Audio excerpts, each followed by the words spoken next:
구품 중정제의 발단은 조비가 황희를 선양받은 시기에 진군이 입안했습니다. 진군은 조조 시절부터 무너진 법령을 어미세워 혼란스러운 사회를 바로잡고자 했던 인물이었습니다. 그러나 당시에는 사방의 군웅들이 난리뱉기에 대대적인 제도 개선보다 세력의 확장에 중점을 두고 있었습니다. 물론 조조 집권기에도 이른바 구현령으로 불리는 비정기적인 인재 등용을 시행했습니다. 시행자인 조조의 능력이 출중했기에 그가 발탁한 인재들 또한 충직하고 유능했습니다. 그러나 조비는 부친에 비해서 능력이 출중하지 못했으며 집권 초기부터 거대한 세력을 다스려야 했기에 보다 체계적인 인재 발탁 수단이 필요했습니다. 아울러 기존 한 조정의 신하들도 불만 없이 위 조정에 편입하는 배경에서 구품 중정제는 시작이 되었습니다. 구품 중정제는 한나라에서 시행했던 향거리 선제와 조조가 시행한 구현령의 장점만을 결합한 제도입니다. 먼저 향거리 선제는 지방의 관리와 유력자가 유능한 인재를 조정에 추천하는 형식이었습니다. 향론을 통해서 추천받았기 때문에 지방 정보에 상대적으로 얻어왔던 조정에게 지방의 인재 발굴에 도움이 되었습니다.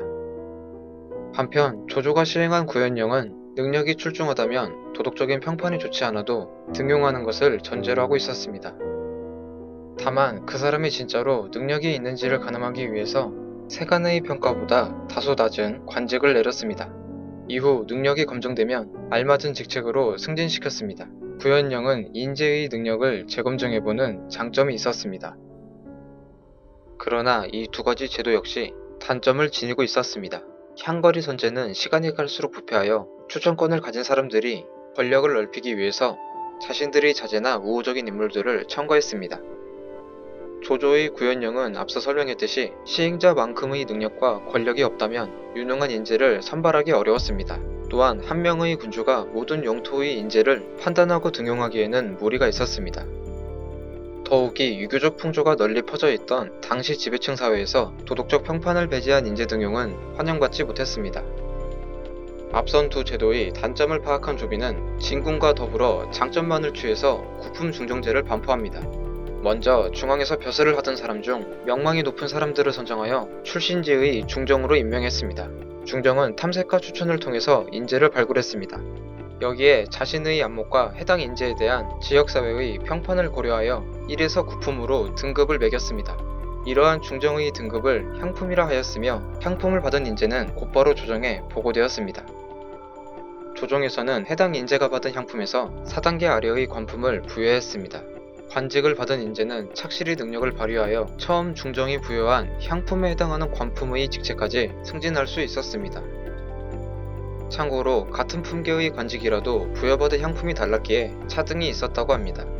이렇게 시행된 구품 중정제는 위나라 조정에 양질의 인재를 공급했습니다. 구품 중정제가 앞선 제도의 장점만 따랐다 할지라도 그림자는 내재해 있었습니다. 바로 지방호족과 중앙관료의 결탁이었습니다. 여기에는 후한 마렵 사회적 혼란에서 원인을 찾을 수 있습니다. 본디 향품이라는 것도 해당 지역의 사람들 간에 오랜 시간 형성된 정보를 바탕으로 내려지는 것이었습니다. 연이은 전란 속에서 백성들은 고향을 이탈하여 타지로 도피했습니다. 때문에 중정이 해당 지역 인재를 제대로 판단하기까지 시일이 걸리거나 완벽한 판단이 어려웠습니다. 쉽게 말해서 해당 인물이 어떤 성정인지 물어볼 동양 사람들이 유랑하거나 타지로 도피한 것입니다. 이에 따라 시간이 갈수록 그나마 해당 지역에서 살아남은 세력가나 조정 고관 출신 가문들은 점차 서로 결탁하여 그들의 자제나 우호적인 인물을 추천하게 이릅니다. 여기에 한술 더하여 인재를 발굴하는 중정조차도 귀족화돼버린 이들로 채워지게 됩니다.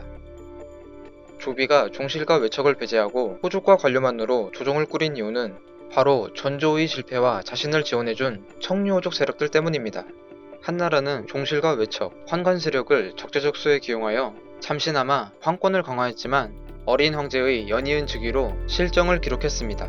때문에 조비는 조조가 남긴 강력한 군사력을 바탕으로 구품 중정제에서 등용한 유능하고 충성스러운 신하들과 치국을 모색하고자 했습니다. 하지만 애석하게도 조비 본인과 아들 조예는 일찍 붕어했으며 위나라 말기 사마의에 의해서 시행된 주중정은 중정의 계층화를 낳았습니다. 한나라와 위나라의 지방자치의 단위는 군이었습니다. 따라서 주의 실무적인 권한은 군에 있었습니다. 주도 행정 단위이긴 했지만 소속된 군을 감독하거나 행정을 담당했습니다. 중정 역시 처음에는 군 중정만이 있었으나 그보다 높은 주중정이 생김으로써 군 중정은 주중정의 눈치를 살펴야 했습니다. 때문에 위나라의 인사권은 조정의 입김이 더욱 강해졌습니다. 표면적으로는 황권 강화로 보이지만 중앙의 권력이 유력 관료에게 넘어간다면 황권 추락이 발생하게 됩니다. 마침내 고평등 사변을 기점으로 위나라 조정을 장악한 사마씨는 개정된 구품 중정제로 조정의 안팎을 자신들의 세력으로 채웠습니다. 그 결과 위나라는 사마염에 의해서 멸망하고 새로운 왕조 진이 들어서게 되었습니다.